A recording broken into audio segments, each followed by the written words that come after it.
Hello everyone, welcome to 2026. It's the 1st of January 2026.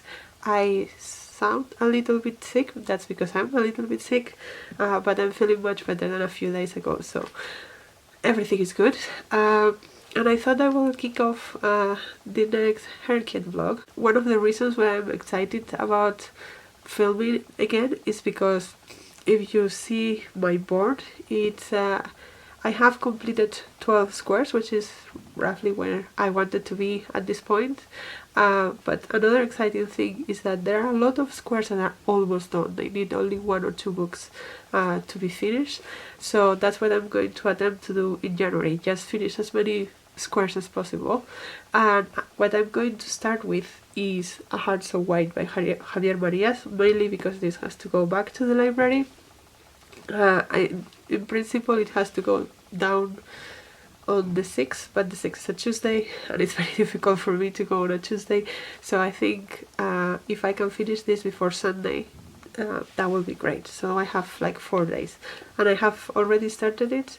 I'm on page 47 and so far it's very philosophical. So this is about a man that just married, and at the first chapter of the book we see someone called Teresa that kills herself with a gun, and then we go to the life of this man that just got married, and he's kind of unsure of how he feels about being married, not about his wife specifically, but about the routines of being married. And that's where we are at. According to the summary, I think the lady that killed herself at the beginning of the book was married to this man's father first, before the mom of this guy. So that's how they are connected. I guess it will come at some point, but so far it's quite philosophical block of text kind of book. But yeah, I'm enjoying it enough, and the reason why this is the first one apart from the library is because it also completes 2 prompts. So this one I'm going to be using for the make a quote with books. I chose the quote "So It Goes" from Slaughterhouse-Five, from Kurt Vonnegut's. Every time it starts or ends a chapter it says "So it goes," and so that's the quote. And A Heart So White has "so," and I need that "so" for that prompt. And then this also I'm going to use for the translation challenge because it's written in Spanish originally, and that means that I will also be completing that square with this book. So those are the plans for now. I will keep you updated of the other books that I'm going to be reading as the prompts and the squares get finished.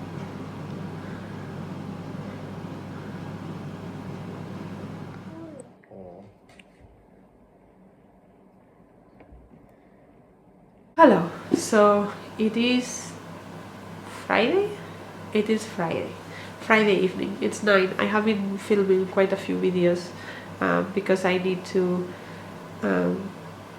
post those at some point, and I don't know when the next time I'm going to be home alone is, so I have filmed a bunch of videos that I now have to edit. But I have also been reading A Heart So White today, and I'm page 184, so I have like 90 pages left, and I think it's interesting. So one of the interesting things about this right now is that obviously this was originally written in Spanish, but I'm reading it in English, which is not always the best decision, but it's the decision that I could make because that's what I had access to in the library.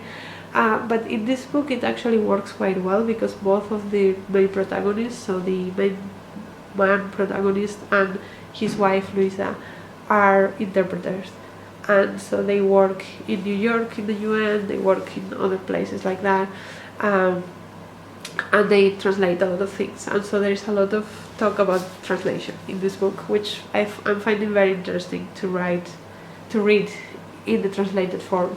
I think that works well for me, so I like that about this and about the choice I made reading this in English. And we are also starting to get into the meat of what this man knows about his dad's wives and how they die and what happened.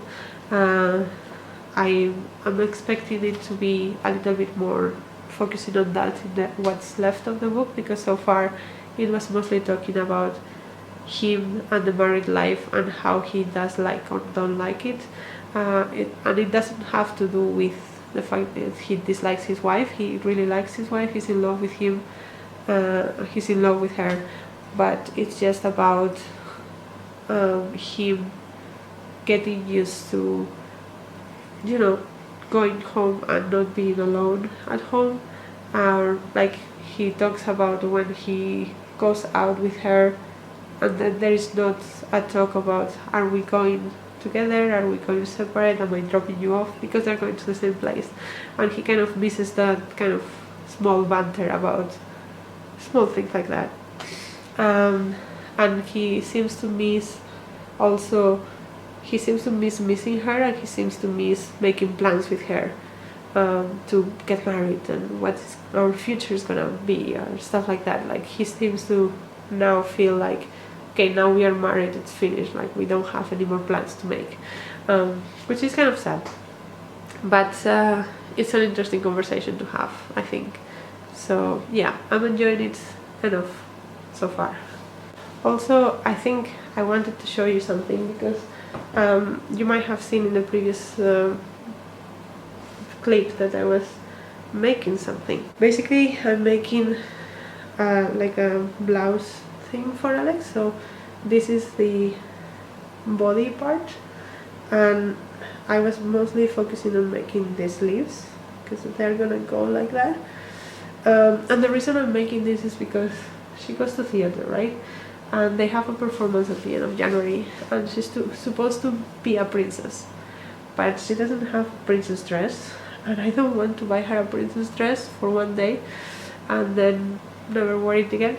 So what I bought her this skirt in Vinted, which is quite long, and I thought I'll make her a blouse that can go with it and look princessy like enough. That is the vision.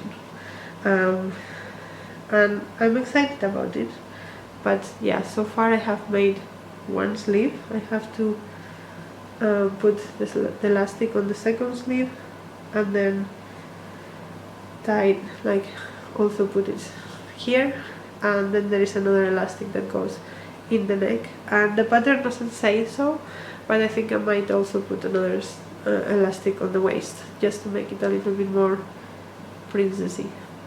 We will see, but this is what I'm working on, and I'm probably going to be working on in the next few days, and I'll show you the results when it's finished. They're trying the outfits out on Wednesday. It is Friday today, so I have 5 days to finish that, which I think is possible. I mean, I kind of started today, and I've cut all the pieces and I've made this. So I think tomorrow I'm probably going to be able to finish the other sleeve and like sew everything into the main body, and then I just have to put the other elastics. So I think should be doable. Nieve. Sí. La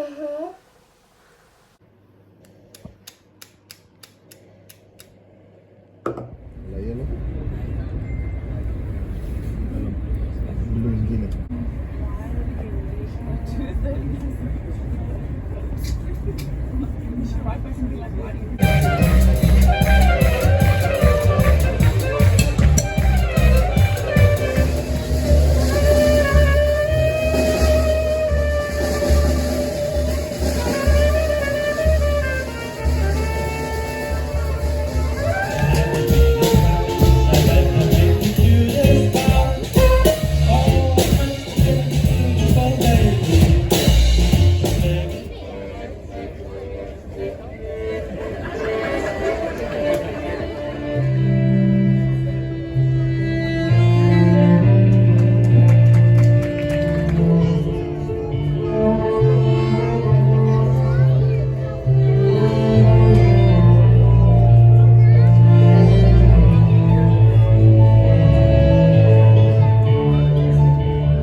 Saturday night and I come with an update because I have finished A Heart So White by Javier Marias, yes. And this was better than I expected. I expected a very man-focused, modern classic kind of thing, a bit like maybe The Great Gatsby or stuff like that. And it was a little bit like that, but it was also a lot more modern than I expected and a lot more nuanced than I expected. So this, we follow a man that has just gotten married, and his father had 3 wives and they have all died by now, and the last one was the mother of this guy. And at the beginning of the book we see that this woman has killed herself, and then we will go into the life of this couple, and he starts getting information from other people about the death of this other girl that was the middle wife of this man, who was the sister of the mother of this guy. So very family oriented, and basically we, at first it's not an important thing in his life. They are both the couple, they're both translators and they are just living their life, and they talk a lot about what it is to be married and like the difficulties of their lives, because they work for things like translating in the UN, or so they have to go to Geneva and New York and stuff like that a lot, and so they live a little bit on the run all the time, and there's a lot of talk about that life, but what happened to this woman that killed herself goes more and more into the forefront of the story. And that also brings us to what happened to the first wife, who this man is not completely related at all. The second one was his aunt, but the first one was not related, and so we kind of try to explore that.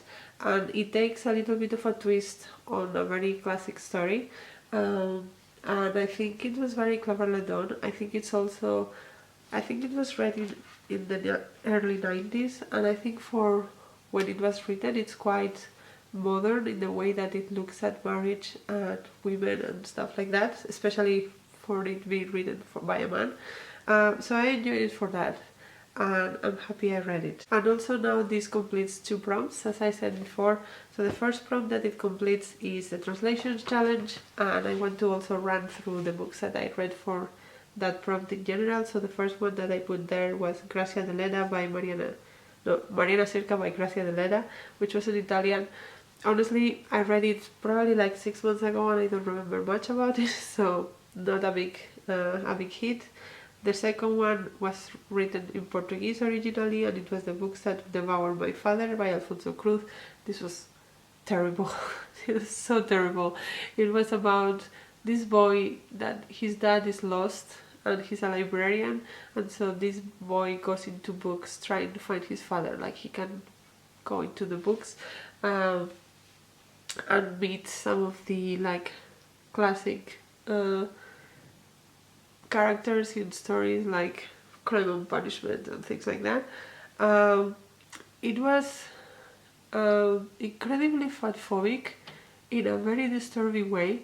Like, the ending was crazy, and at halfway through the book we forget about the father. We don't care about it anymore. We just care about being fatphobic towards this guy's friend, to the point in which he killed himself. So great. And there's no learning from that. At the end he's trying to make us feel sorry for him, so don't recommend that book. Then the third one that I have is translated from Polish, and it's House of Day, House of Night by Olga Tokarczuk, which is a little bit... So Olga Tokarczuk has, in my opinion, 2 kind of books, like the story books like Drive Your Plow Over the Bones of the Dead or things like that, and then she has not interconnected short stories, but it's like thoughts that are connected through one thread, and this is one of those. Flights was also like that, and I mean, I enjoy Flights more than I enjoy this, but I enjoyed the overall feeling and thoughts on this book. I really enjoy Olga Tokarczuk. So yeah, and then the fourth one in the list is Patriot by Alexei Navalny, which is a memoir written in Russian about Alexei Navalny, who was an activist in Russia against the Putin regime and the corruption of the regime, and he was poisoned, he was incarcerated many times for his beliefs, and we follow his journey through all of that. And then, of course, this one is my fifth one, which was translated from Spanish. And then the other prompt that I'm completing with this is the make a quote with books, and the quote was "So it goes." So this comes for "So," from A Heart So White, and then "It" I did with "It Lasts Forever," and there is "Over" by Anne de Macron, which is like a everyday account of a zombie, like an everyday life, sort of slice of life of a zombie trying to do her laundry and trying to remember the names of her neighbors and dealing with her arm that is detaching itself because it's rotting and stuff like that. It was quirky and funny, and I enjoyed it. And then Goes I covered with The Heart Goes Last by Margaret Atwood, which was a dystopian in a world in which, like, there has been an economic collapse, and then we follow this couple that joins sort of a cult. It's not really a cult, they don't have like leaders or whatever, but it's like a community that follows a very specific curated life, and it gets more and more disturbing as it goes. It was fun, but a bit too sexual for me. So yeah, those are the two prompts that I have already completed, but we're not going to stop there. The next book that I'm going to read in this vlog is Death of the Author by Nnedi Okorafor. I'm going to be using this to complete my disability square, because the main character of this is paraplegic, I think, if I'm correct, and I'm also going to be using this for the BIPOC square, which I have 2 books left, so this will be one of them. It's a bit of a chunky one, but I'm looking forward to it. And yes, as I said, it's Saturday night. We had a really fun day. We went to the circus. We have some friends at work in a circus in Amsterdam, and we go every year. And so today was the day that we went this year, and it was fun. And they do very cute, very nice performances every year.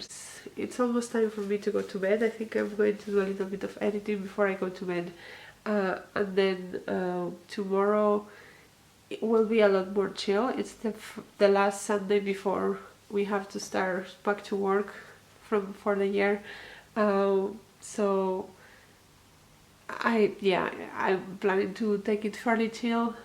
We will go to the library probably, because I need to give this back to the library. It's due on Tuesday, so and another few books that I have to give back to the library, so I think we're probably going to go to the library. There is also a couple of packages that I would like to ship if I have the time, and I think I'm going to try to concentrate on my sewing project because it has to be done by Wednesday.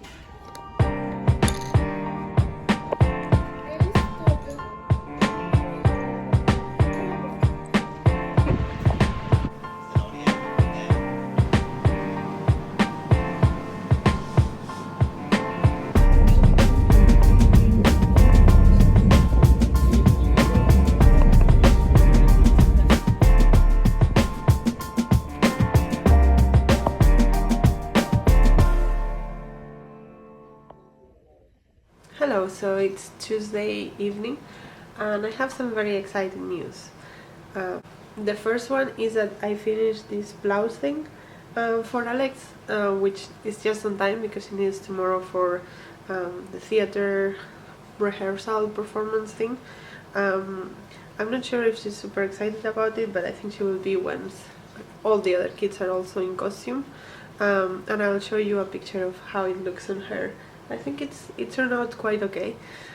There are of course mistakes, but I know about them. I don't think anyone else will notice, so I'm very happy that that's done. And then I have been reading Death of the Author. I'm on page 85, and I'm liking it so far. It's quite snarky, and I'm liking it. I'm not in love with it yet, but I do want to really dive into this tonight and make good progress. As you might have seen in some of the clips, it has been snowing quite a bit.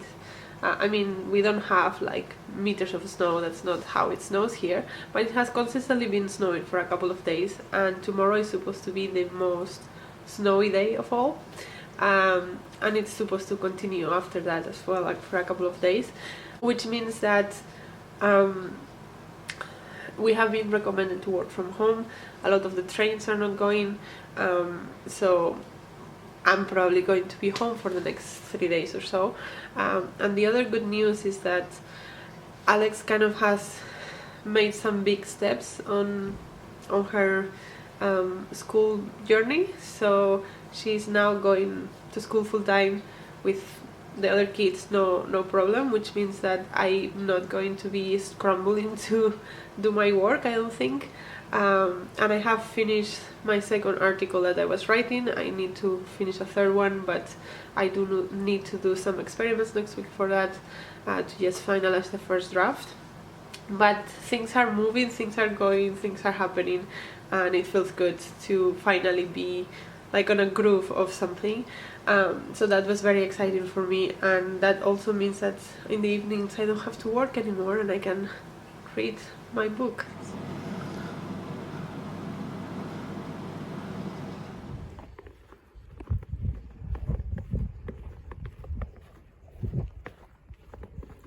Hello everyone, so it's Thursday afternoon. I'm on my lunch break. I'm working from home today.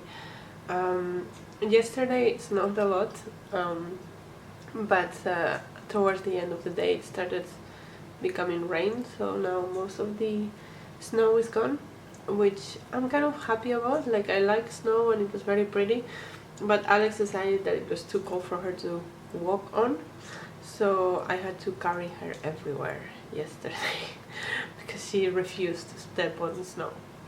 So I'm kind of happy that it's gone today and she can walk and I don't have to carry her everywhere, which means I'm very tired today, but it's fine because I'm working from home, and apart from the snow, it's very difficult for me to not work from home today because I have a meeting until 2:30 and then I have to go pick up Alex at 2:45, so going to work was not going to work anyway.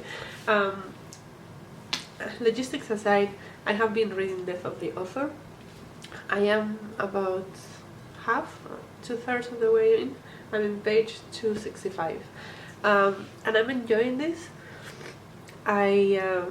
This is about an author who is paraplegic. She became paraplegic when she was about 10 years old. She fell from a tree that was kind of dying, and so the branches were a lot weaker than they were supposed to be, and she fell from it and became paraplegic. And then at the beginning of the book, we see her losing her job and kind of having a bit of a life crisis. And in that moment, she decided to write a novel, a sci-fi novel. She was writing literary fiction before, and then she decided to write a sci-fi novel that became like a cult classic sort of thing. And after that, like, the whole what happens after basically starts blending a little bit what happens in the novel and what happens in her real life, and how the fans of the novel take it, which is not very well, and so we're following that on that journey.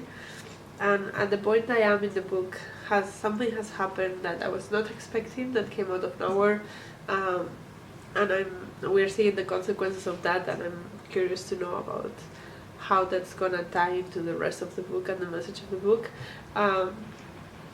Also, at the very beginning, before the book starts says it's dedicated to the author's sister who died recently, fairly young, 40 something, and I'm wondering if some of the things that are happening in this book are based on her life.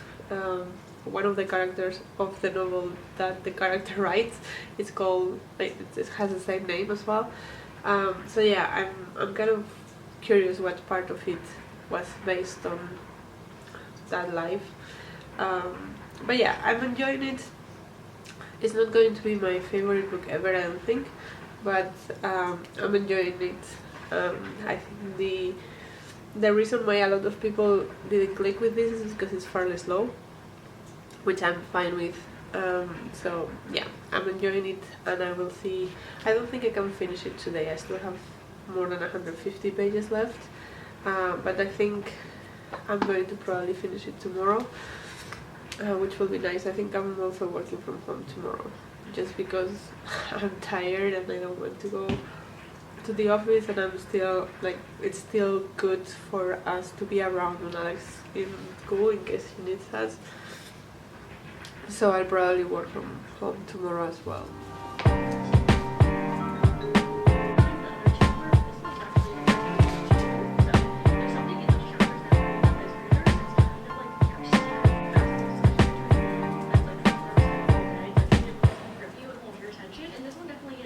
Hello everyone, it's Friday, it's my lunch break again, and I come to you with an unexpectedly fast update. I did finish Death of the Author by Nnedi Okorafor. I finished it now within my lunch break, but I did read a lot more of this yesterday than I expected to, and I enjoyed it. I think it was an interesting story, but I also think that the main character is quite unlikable, which I can read about, but it's just not my preferred kind of character. She was very individualistic and very into herself, like to the point that she didn't care about what her actions did to other people that love her.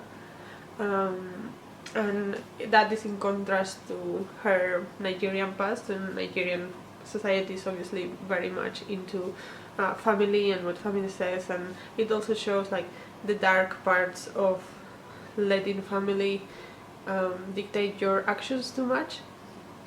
But yeah, I thought she was completely in the other extreme and not really thoughtful of other people. So I didn't love the main character, but I think the story was interesting. The second half was a little bit, the plot took a turn that I didn't particularly enjoy, but I understand why it was there, and it got a lot more sci-fi all of a sudden.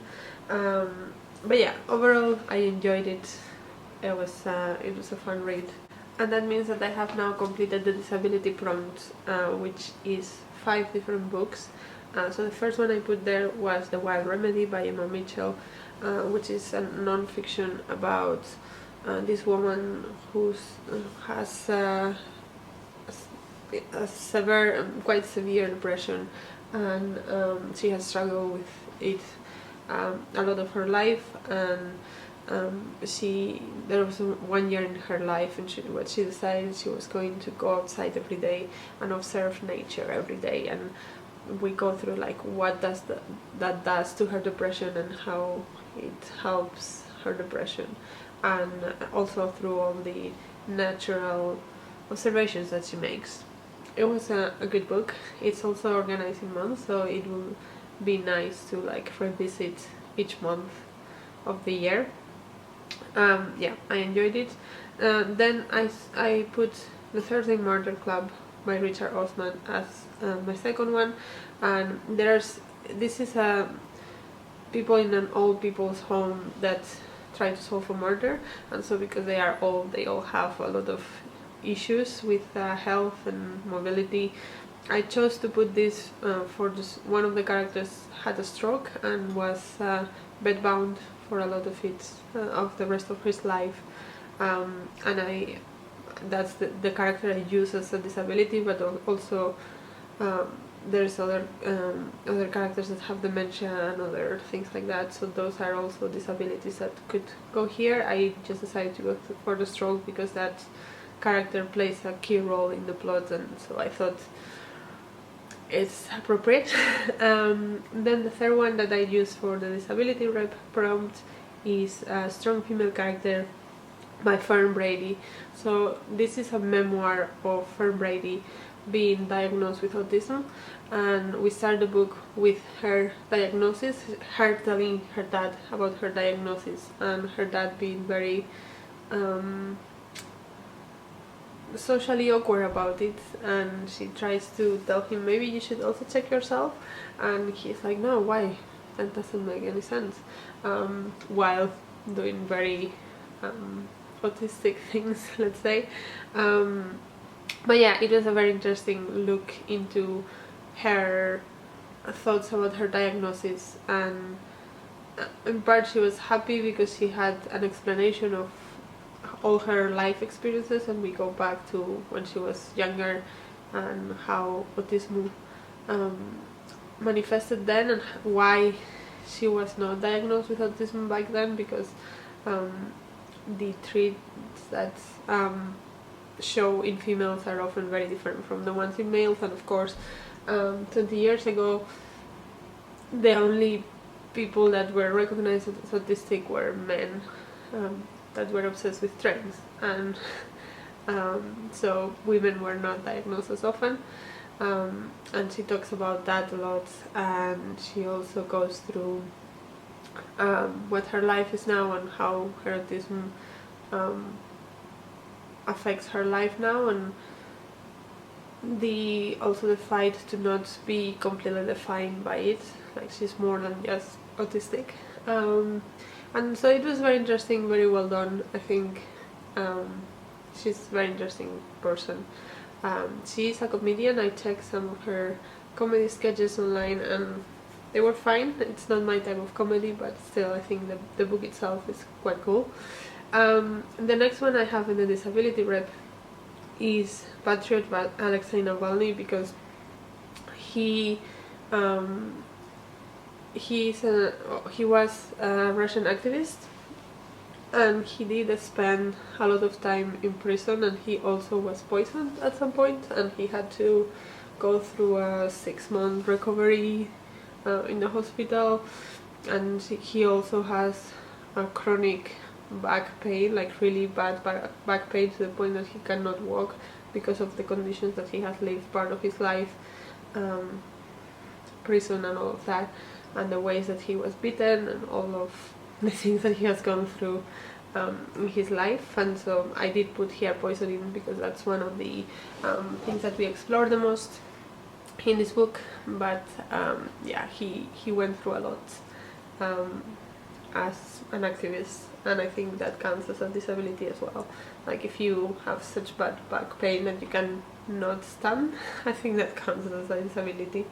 And yeah, as I said, this one is the last one because the main character is paraplegic. So that's the disability prompts done. And the other prompt that I'm going to count this for is BIPOC authors, or BIPOC challenge, because Nadia Corafor is American Nigerian, so, and the characters in this book are American Nigerian, so I think that counts as a perspective that is definitely not mine. So that goes also on the BIPOC challenge, which means it takes us very smoothly to our next book, because that means that the BIPOC challenge only has one book left to be completed, and that's the next one I'm going to be reading, and that's going to be Sorrow Land by River Solomon. I'm not really sure what this is about. The main reason why I picked it up is because it also counts for the intersex prompt in the queer alphabet, but it seems to be about a woman that has kids in this kind of dystopian world, a bit horror-ish world. Once she has the kids, she starts her body starts changing in a very unsettling way. I have heard very good things about this author, and as I said, it's a queer perspective I don't read very much about, and obviously the author is also black, African American, I think. So this is going to count for the big book author challenge situation and complete that one. So this is the next one I'm going to be reading.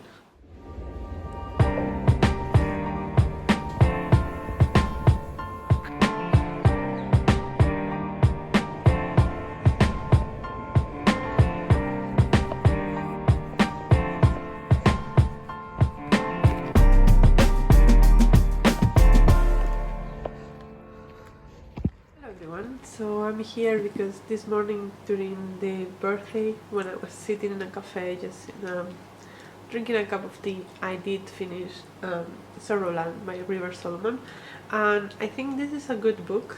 I think the characters were well developed and they were very nuanced, even if they were not very likable, and I think the story had like the mystery element of the story was very prominent and very well done, and the creepiness and all of that was very well done, even though there was nothing supernatural about it. It was more of a society's hunting you kind of situation. So I think it was very well done. I think it was a little bit too dark and too messed up for my liking, so it's not my favorite, but I definitely think it was very well done, and I will be interested in checking more things by this author. And that said, this completes the BIPOC challenge, and it also, I'm also counting it for the queer alphabet challenge for intersex, because there is a character here that is intersex and the author is also intersex, so it makes sense. But yeah, I now have finished the BIPOC square.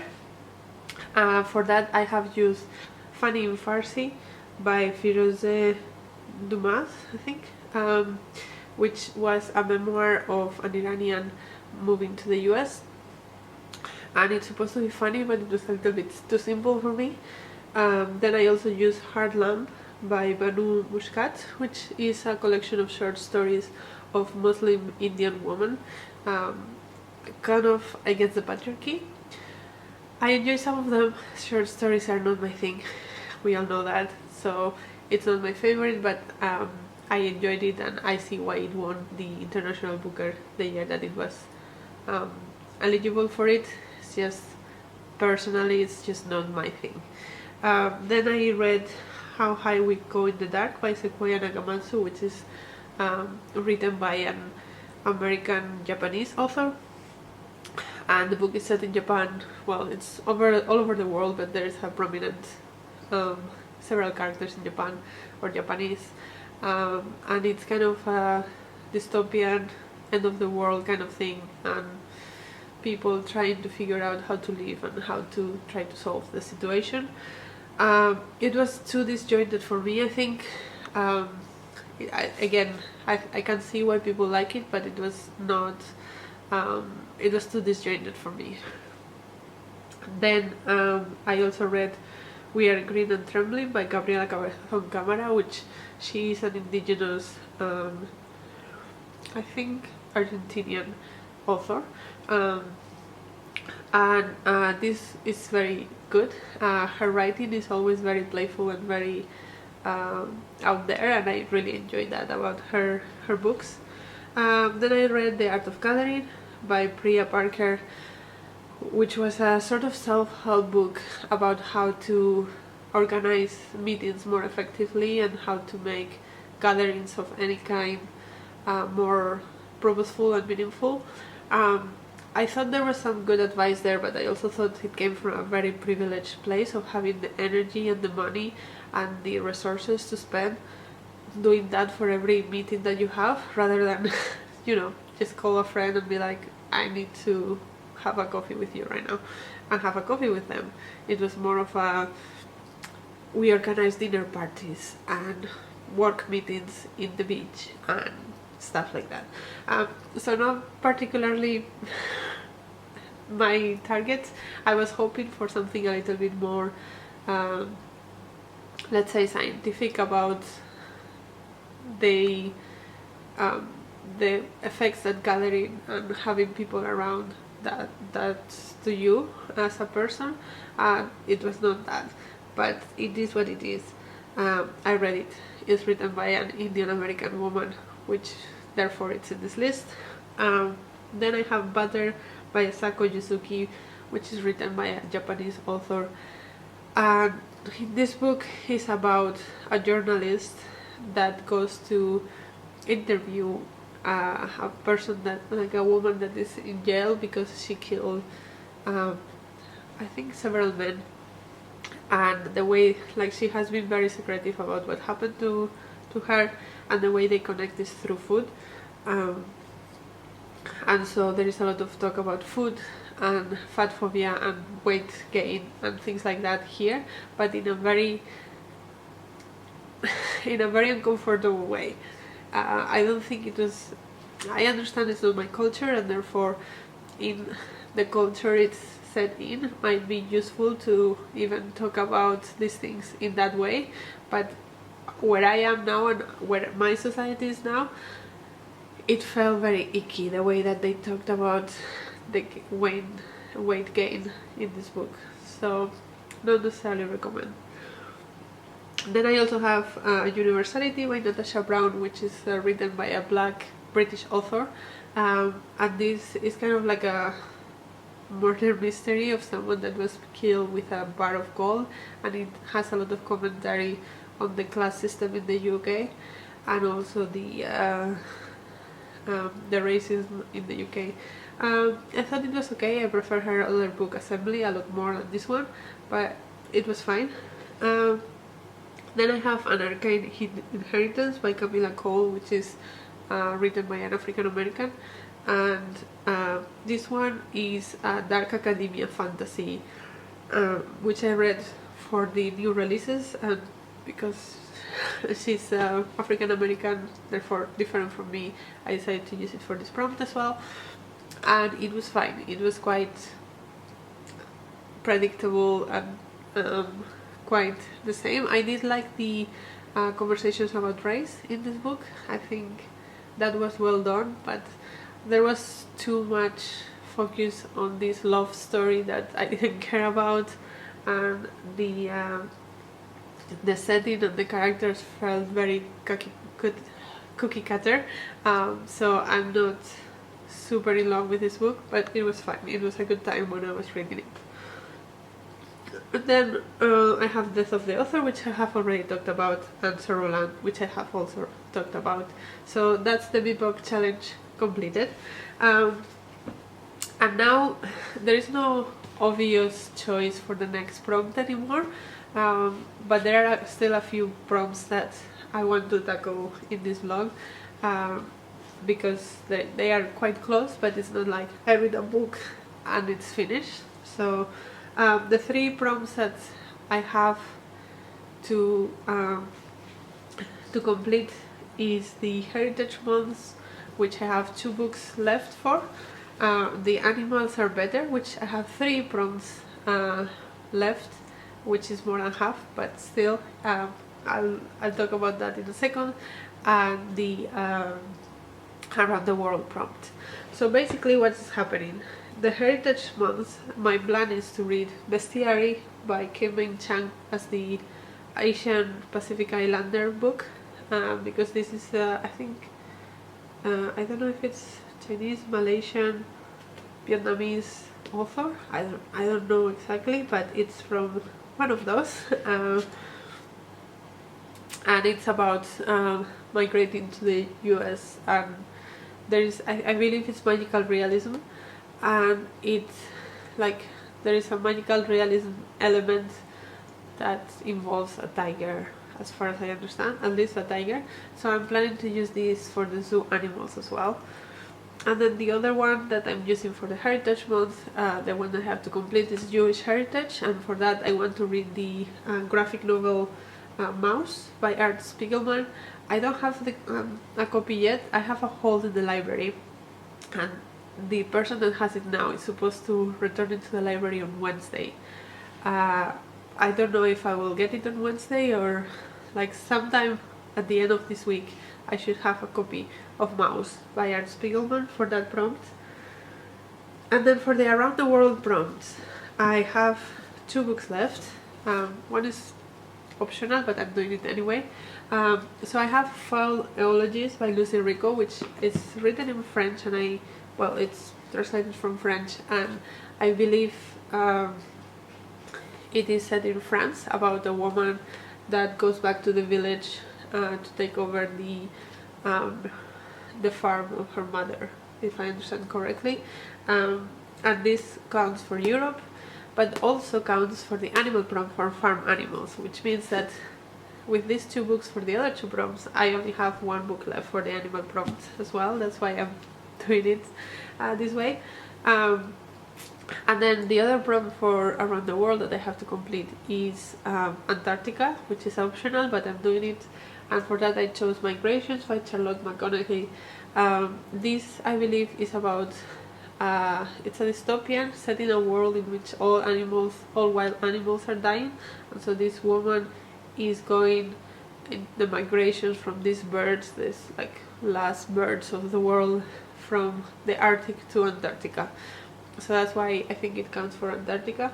Charlotte McConaughey, I believe, is having a resurgence with like Wild Dark Shore, and I think there's another book of hers that is like quite popular right now, and that's what I'm planning to read for the Around the World. So that will complete those 2 prompts, and as I said, because of the overlap, the Animals Are Better prompt has only 1 book left that I had to read then, which is the Exotic Pets, and for that I'm hoping to read Build Your House Around My Body by Violet Coopersmith, which I think has a prominent snakes on it, and I think snakes counts as an exotic animal, so that is the plan. I'm finding the animal prompt quite difficult to plan for, because it's difficult to research what animals and to which extent the animals appear in whichever book.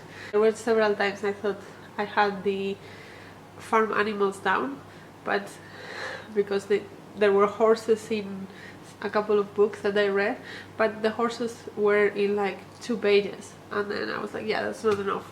I'm hoping that this one is enough, because it literally is full of chicken, and it's about a woman moving to a farm, so there should be farm animals. So yeah, that is these are my plans for the next couple of weeks, and I think that will complete also this vlog.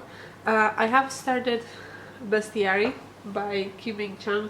I think I'm going to focus on the 2 that like overlap, so that then I only have 1 book per prompt, but I have started this one. I'm only 15 pages in, so I cannot tell you much. Hello everyone, so it's Monday afternoon, I'm in my lunch break, and I wanted to update you because I'm flying through this.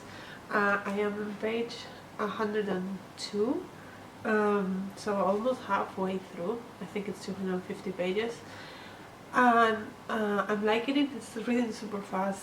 It's about this girl that is moving, I think it's from China to the US, and in the process is kind of discovering herself and becoming a tiger. In the chapter that I have just read, they go with her brother to a zoo, which makes me feel validated about the fact that I'm putting this in the zoo animal category of the Harriet challenge. But yeah, basically it's like a metaphor to try to explain the changes that happen in adolescence. It's also about it's sapphic, which always good to read, and yeah, I'm enjoying it enough. I don't think it's staying very well in my brain, but I'm enjoying the experience, and as I said, I'm flying through this. So I read a little bit yesterday night, and today I'm working from home, but work has been really slow these past few days because at the beginning of December we got the news that the project I'm working on is changing quite a bit, and the part that I'm working on is the one that is changing the most. It's the one that is like completely morphing into something else, and we haven't fully defined yet what's becoming. So it's kind of on pause at the moment, until we get more clarity on what we are supposed to do in this project. And that means that I have been focusing on, let's say, side projects, writing a couple of articles that I was supposed to have written like years ago, but I'm running out of things, side projects to do.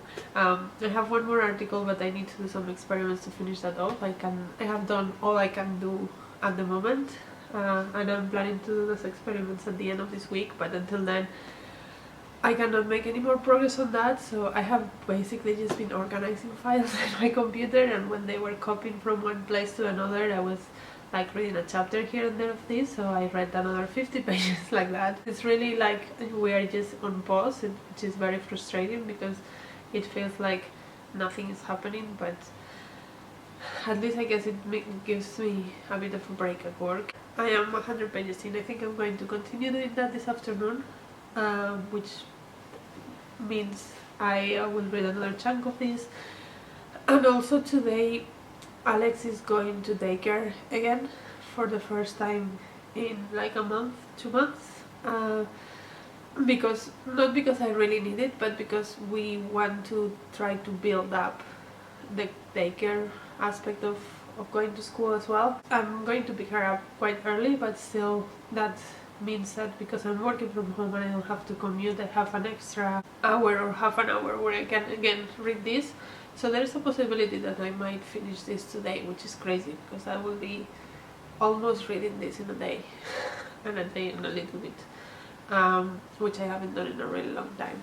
And it's not it's 250 pages, so it's not the longest book ever, but it's also not the shortest book ever.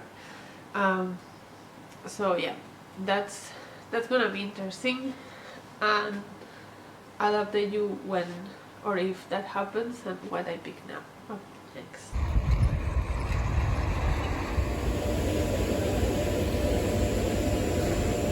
Hello everyone, so it's Tuesday night and I'm super tired. I went to work today. It was supposed to be only for the morning, but then I had to stay the whole day because some of the things in the lab didn't work like I want them to work. And that was exhausting, and I also got some unsettling news. I'll know more tomorrow, but I'm a little bit unsettled at the moment. But regardless, I wanted to update you on what I'm reading. So I finished Bestiary yesterday, and it was good. I think the writing was good, the characters were fine. I just feel like this is not going to stick to my brain very much. The story and the plot and the points that it was trying to make felt very generic, and that's kind of the things that I remember from books normally, and this didn't have any of that. This was, for me, it was more form than actual message. I mean, it did have a message and it was nice and everything, but it was nothing special, so it just felt a little bit flat for me in that regard. But I think the writing was good. And I also started this morning Fall Eulogies by Lucy Rico. I'm 22 pages in, so I cannot tell you much about it, only that the writing is a bit more flowery than I expected, so I'm trying to get used to that. But yeah, we will see how this one goes. I think the concept is quite interesting. It's about this woman that is vegetarian from the city, and she goes back to her village when her mom cannot take care of the chickens, because I think she died or she's sick. I'm not sure yet.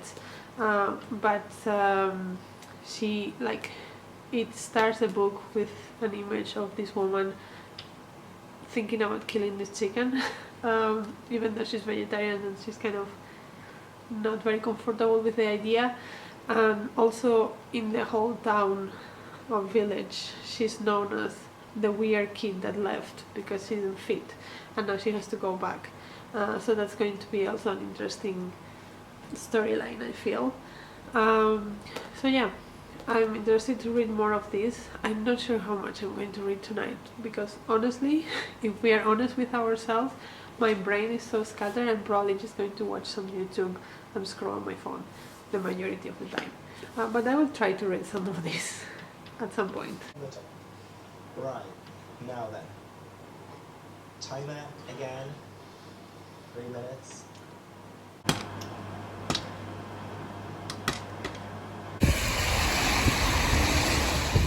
Hello everyone, so it is Thursday night. Yesterday was a pretty bad day. I had already told you that there was probably some bad news coming, and that is what happened.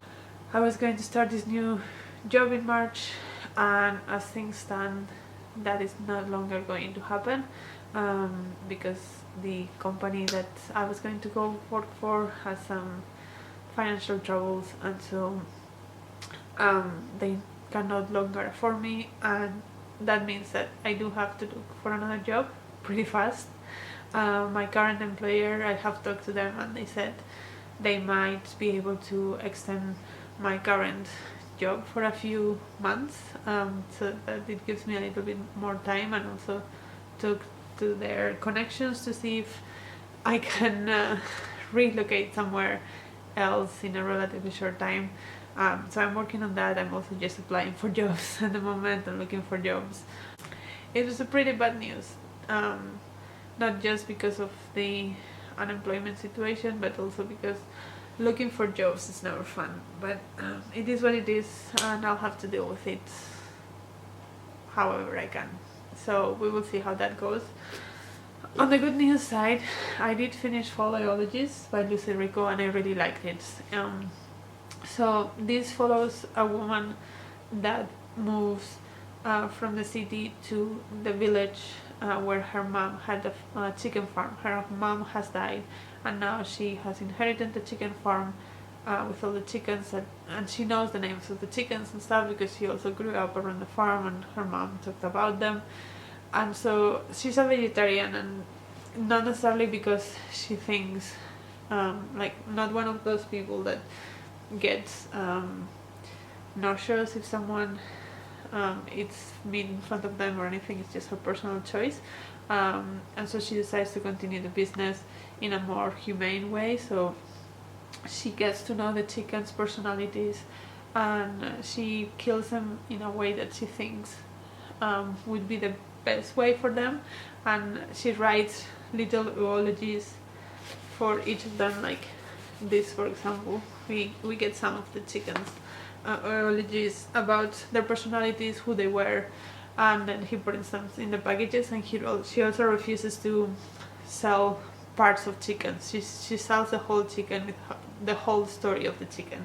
That is her idea of the business, and she seems to be quite successful at that because people find that very personal. She doesn't make a lot of money, but her boyfriend seems pretty rich, so it's not about the money. It's more about the humanity of the chickens in a way, or like treating them humanly and with compassion, basically. And so that's happened in the first part of the book, that we see her developing this concept and these practices. And in the second part, she meets a man in the village and they become good friends, and he wants to be involved in the business, and so they start partnering together. He thinks that he can expand her gains a little bit because she's not making a lot of money per chicken, and so she ends up accepting. And in the second part, like, everything goes a little bit wrong, just because they start hiring more and more people. They start expanding the business and the places where these chickens can be found, and she's not aware of this, because they know that she would not approve, so they kind of hide it from her. She's in charge of the zoologies, and there's people that write them and she checks them, so she's not fully aware of what's happening until the end. And basically it is a commentary and a criticism of the current farming situation and the current trends on meat consumption, and I think it's very well done because it doesn't show the gore details of what's going on, but it is very effective at showing how there is no compassion, there is no personality there. Like the chickens are just things, they are not living beings that we treat with personalities or anything like that. And I thought that was very, very well portrayed. And yeah, I thought it was very smart. It was, yeah, as I said, it's also funny. And I also like how you can see the evolution of the ologies from the beginning, like the first ones that we have to the last one, and how like everything that happened in between shows the way that this went wrong.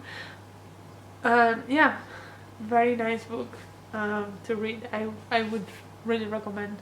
Very happy I read it. And as I think I have already said in some other clip, that this definitely counts for farm animals. There were a lot of chickens with a lot of personalities, and it also counts for the around the world prompt for Europe, because this was set in France. It's not a prominent feature where it is set. I think it could be set pretty much anywhere, but the author is French, and there was a couple of mentions of France. There was also, it is a very brief comment, but when they are trying to name the company of the chickens, they use the woman's name, which is she's called Paul, and it's used as like, oh, it's a very endearing, very wholesome French name. And then she says, well, they didn't use my last name, that's Rojas, which is a Spanish name, so I guess she has Spanish descendants, and they didn't use that because that's not so warm and cozy. Interesting. So yeah, there was a couple of mentions like that made you realize that you were in France and there were these prejudices, but overall there was not such a big sense of place. But still, I have read plenty of European books, so it's not like that's the continent that I have to focus my energy on reading more of. So I'm happy with counting this for Europe, which means that the 3 prompts that I'm trying to tackle at the moment only have 1 book each that I have to read. I have been waiting for my Hold of Mouse from the library, but it hasn't come yet. I think the people that had it returned it to the library on Tuesday, but it has been since then like in transit, sort of. So it's still not available for me to pick up. I'm hoping that happens in the weekend so that I can pick it up on the weekend, because it's always easier than throughout the week, but we will see. So at the moment I have 2 choices. I can either read Migrations by Charlotte McConaghy, or I can read Build Your House Around Your Body by Violet Coopersmith.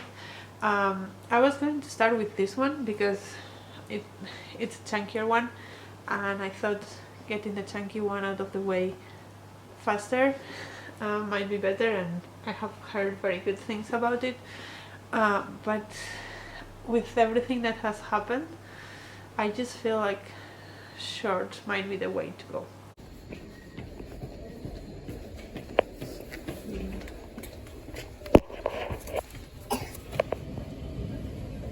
Hello everyone, so I have quite the update for you. It's Sunday night, it's around 7 p.m. and I just put Alex to bed, and I wanted to update you because I have finished 2 books. The first one was Migrations by Charlotte McConaghy, and this was following Franny, who is this woman that at the beginning of the book we just know that she wants to follow this migration of birds from the Arctic to the Antarctic, which is like the last migration that is going to ever happen, because in this world or in this scenario all wildlife is just dying, like fish, birds, mammals, everything. And so she particularly is interested in these birds. And as we learn later, that's partly because her husband was an ornithologist that was studying like the extinction of birds. And we know also quite early on that there's something happened in her past, because she was in jail for killing 2 people, and we don't know who those people are. We don't know what happened. There was some debate about she actually killed them or not. She pleaded guilty at some point, so it was a little bit of a mystery as well, knowing what the past of this woman was. And she has a very troubled past as well in terms of her family. Her dad also killed someone and went to jail, and her mom was maybe not the most stable person all the time, and so she also lived for a while with her paternal grandmother in Australia. Her mom is Irish. It was a little bit of all over the place, her family history, and I really enjoyed it. I think the prose was quite good, the characters were well developed, and I think it's very morally grey. Like, many times you really don't like this woman, but you still want to know what happened, and it's good at building that tension as well. I think in that sense, the animal part of it almost felt like the background of what was happening rather than the main focus, which made it feel a little bit less preachy than other like climate change books that I have read before. So I really enjoyed it. And this finishes the Around the World prompt for Antarctica, which was a bonus prompt, but I did it anyway. There was a lot less Antarctica than I thought, but they do eventually reach Antarctica, so I guess it still counts. And no one is from Antarctica anyway, so it's not like a representation issue, so I'm just gonna count it. And I'm also counting this for light blue cover. I think the other version of this has a much like more blue cover. This one has the bird quite prominently, but still is quite blue, so I'm counting that for light blue cover. And I'm also going to go a little bit around the prompts that like the books that I use for the prompts for Around the World. So for North America, I used the Southern Book Club's Guide to Slaying Vampires by Grady Hendrix, which is about these housewives that think that one of their neighbors is a vampire and nobody believes them, and they have to kind of take the matter in their own hands. I thought it was fun, and it's very Southern American, so I think it counted quite well for that prompt. And for South America, I use Ways of Going Home by Alejandro Zambra, which is a Chilean author, if I'm not mistaken. And this book is about a child growing up in the Pinochet regime, like the start of the Pinochet regime, which I think is quite autobiographical. I also enjoyed it. I think it was effective. Then for Europe, I use Foul Eologies by Lucy Rico, and I have already talked about this book, so you know what it's about. Then for Africa, I use Dazzling by Chikodili Emelumandu, which is a Nigerian author, I think Nigerian-British or Nigerian-American, but the book is in Nigeria, and it follows these 2 girls that have fathers that are not, they are basically kind of in the drug trade, and they have different experiences of that. One of them, the dad does live with them, and one of them he kind of comes and goes, and we see like the difficulty they have of growing up with someone that you're supposed to love and trust, but at the same time that person is doing horrible things outside your family, and that was interesting. There's also magical realism. They can kind of convert into animals, but I think the structure and the writing was not super appealing to me. It didn't make me connect with the book very much, so that was a bit meh.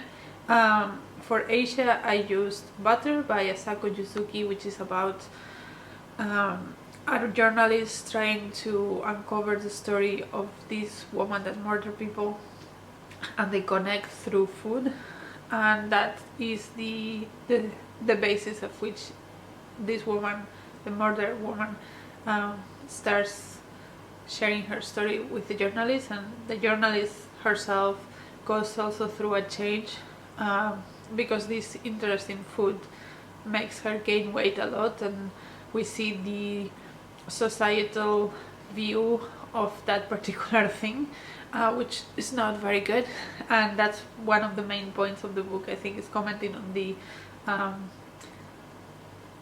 weight loss, not necessarily weight loss, but like being very skinny culture in Japan. I thought it was maybe for that culture, but like as a Westerner, reading those things was quite jarring, so I didn't overly enjoy this book. And then for Australia, I used Stone Jar Devotional by Charlotte Wood, which is about a woman that lives her corporate busy life and moves into a convent somewhere in the countryside, and a lot of things happen in the convents, like plagues and things, like very biblical, even though this person is not religious at all when she moves to the convent. That was interesting. I would be interested to read more from Charlotte Wood. This was not my absolute favorite, but I enjoyed it. And then the other book that I finished, so yesterday I got an email that my copy of Mouse was ready to pick up, so we went to the library yesterday and we picked this one up, and I have just been reading it between yesterday and today, and I have finished it. It's a comic book. It's one of the most famous, I would say, one of the most famous graphic novels out there. It's a classic, I would say. It was published in the 70s, I think, 70s or 80s, and it's basically about the life of the father of the author, who was a Jew in Poland in the 30s and 40s, and he was taken to concentration camp, to Auschwitz first and then to other places, and it's basically his story, experiencing that part of history. The first book, this is two books that were published separate. So the first book, which is this much, so about a bit more than half, it's actually about the rise of Nazism and how Jews were slowly pushed away from society, and then the second part is mostly his experience of Auschwitz, and it jumps between, like, well, not present day, but when the author was writing it and the memories. So we also see on present day how this man that went through all of that is suffering through a lot of health issues, and the relationship between the son and the father, and I think the historical part of what happened to the Jews is quite, and the Holocaust and all of that, is quite well done. It reminds me a little bit of Anne Frank. Obviously he was an adult when this happened, and Anne Frank wasn't, and we don't have anything after she was taken, but it's a little bit like that kind of feeling. It doesn't feel like manipulative or anything like that, like other books from like about this era feel. But I also have to say they are quite unlikable people, at least for me. The father is very misogynistic, and he's very racist at some point as well, which is weird. And the son, he's so dismissive of his father and so focused on getting the story out. Like, his father is very sick and he refuses to take him to his house because he's a bit like, you know how old people sometimes are a little bit of a pain, but he's very dismissive of him, and he's maybe telling to him like, oh, I'm having problems with my wife. Like he his second wife, they fight a lot, and he will be telling him about his personal life, and he's like, shut up, I want to know about your story, no switch. And I was like, what? So yeah, very unlikable people. And at some point he does talk about how he would portray this, because he's worried that his father especially comes across as this like very stingy Jew, which is very stereotypical, and he doesn't want to go into stereotypes. And he says like, well, I'm just going to try to be honest, and this is what it is. But I don't think that being stingy was the main problem of this man. And also I think that the son comes across as a lot more unlikable than the father. But anyway, so I didn't like so much those parts because it felt very like two very unlikable people interacting in toxic ways. But I think the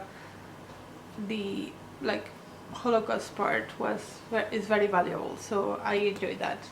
And that basically finishes the Heritage Month. I use this for the Jewish heritage prompts. And I didn't have anything else to put this one in, so that's the only thing that this one is gonna count for. But that means I did finish the Heritage Month square. So for Black History I used Daslan, which I also use for Around the World, so you know what that's about. For Arab History I used Gaza, the Story of a Genocide, which is a compilation of essays about the genocide in Gaza and what's happening. It's an amazing book. I would recommend it. I will recommend it very, very highly. For Indigenous Heritage I use Atusparia by Gabriela Wiener. Gabriela Wiener is an indigenous author, or like half indigenous, and in this book she talks about Atusparia, which was an indigenous leader in the Incan Empire. And this book talks about like the combination of native politics and the native fight with communist ideas as well, and how sometimes they went together and sometimes they didn't, and like people that tried to reclaim the power of indigenous people in Peru, and well, in South America, but this author is from Peru. Then for Women's History I'm using Sister-in-Law by Harriet Wistrich. This is a non-fiction about the legal system and how it is designed to not help women, especially women that have been victims of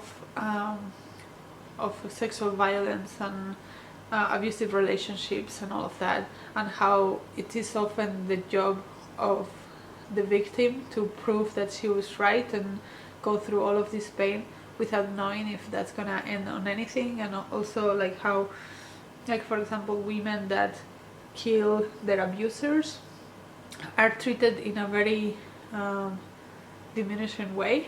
Very good book, very heavy but very good. Jewish Heritage I use this one, and then Hispanic Heritage I use Ways of Going Home by Alejandro Zambra, which again I have already talked about.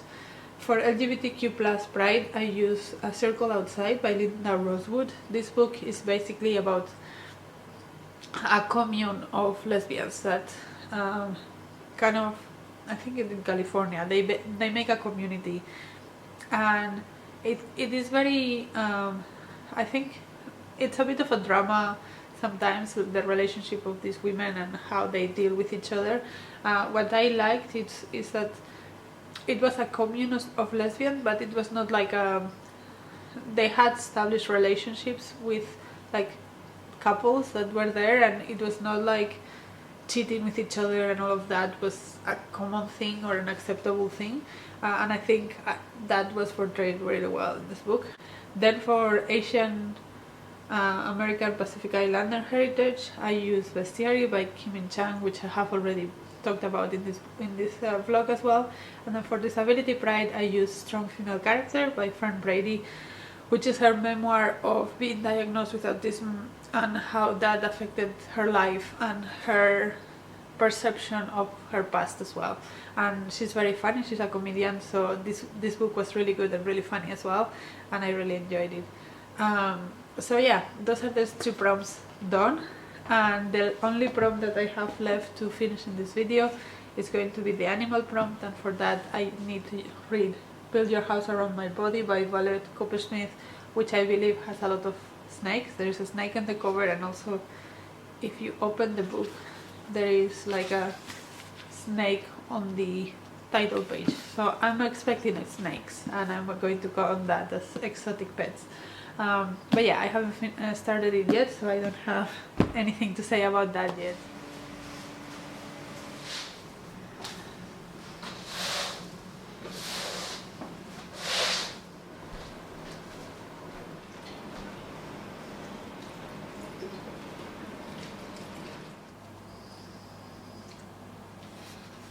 Hello everyone, it's Wednesday, it's almost 12, so I'm going to go pick up Alex from school in like 5 minutes, but I wanted to update you on Build Your House Around My Body because I have been reading this for the last 2-3 days and I'm 178 pages in, so almost halfway, and I'm enjoying it.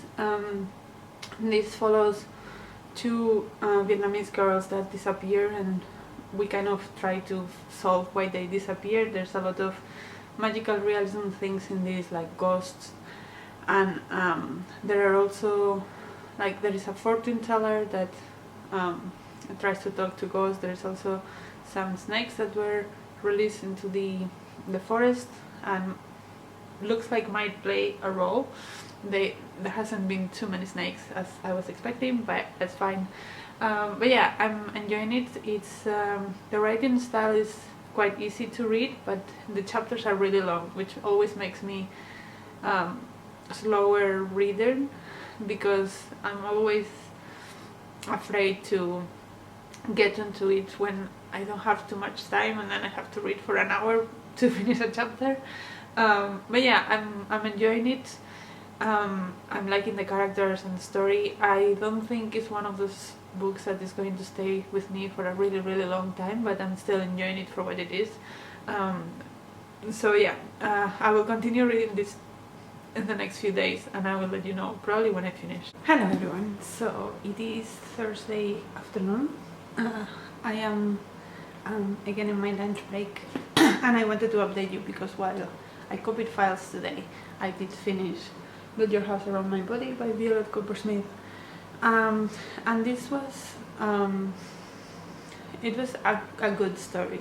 I think it was a bit more generic than I was hoping for in terms of like the development, the writing style, the characters. They were all good, and I liked them, but they were not special, if that makes sense. But I did like the portrait of the post-war in Vietnam. The book follows a couple of people that are mixed race, from American soldiers and Vietnamese mothers, and that seemed to be like a fairly common occurrence that I had not read about before, and I liked that element of it and give you the context of the current Vietnam and how the war affected current Vietnam. I think that was a very good touch. And again, the magical realism is it feels very integrated in the story and the place and everything, and I think that's part of the culture as well. I have read, maybe not exactly from Vietnam, but books from Indonesia and other places around Southeast Asia that do feel similar to this, so that was not a standout element, but it's something that I appreciated. And part of that magical realism was the snakes. There were not as much as I was hoping for. I think in another context maybe I would try to find something that had a little bit more animals, or the animals had a more prevalent role for me to count it as my animal prompt. But at this point in the challenge, I think I'm okay with counting this for the snakes, because the snakes do play a role. So this one is going to count for the 10 years challenge for 2021, and it's also obviously going to count for the animals are better prompt, which then it's finished.